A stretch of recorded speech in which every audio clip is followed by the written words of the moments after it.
হিসেবে আছেন বাংলাদেশের প্রধানমন্ত্রী, মাননীয় প্রধানমন্ত্রী দেশনায়ক জনাব তারেক রহমান, শহীদ রাষ্ট্রপতি, স্বাধীনতার মহান ঘোষক শহীদ রাষ্ট্রপতি জিয়াউর রহমানের সুযোগ্য সন্তান, যিনি আমাদের এই কমিটির ১ নম্বর সম্মানিত সদস্য হিসেবে থেকে বাংলাদেশের মুক্তিযুদ্ধের আদর্শকে প্রতিষ্ঠার জন্য আমাদেরকে উদ্বুদ্ধ করেছেন, আমাদেরকে অনুপ্রেরণা জুগিয়েছেন।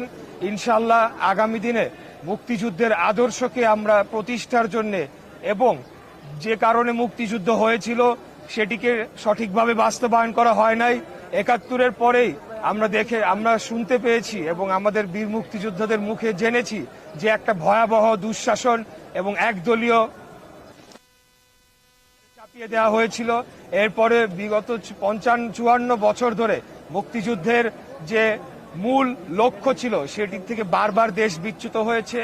অবশেষে দীর্ঘ ১৭ যুগের ফ্যাসিবাদী বিরোধী আন্দোলন শেষে আমরা আবার একটা গণতন্ত্রকে নতুন করে প্রতিষ্ঠার একটা সুযোগ পেয়েছি। মুক্তিযুদ্ধের মূল লক্ষ্য চেতনাকে আমরা বাস্তবায়ন করে বাংলাদেশকে একটা স্বাধীন, সার্বভৌম এবং একটি গণতান্ত্রিক রাষ্ট্র হিসেবে প্রতিষ্ঠার জন্য আমরা মুক্তিযুদ্ধকে বুকে ধারণ করে আগামী দিনে এগিয়ে যাব ইনশাআল্লাহ।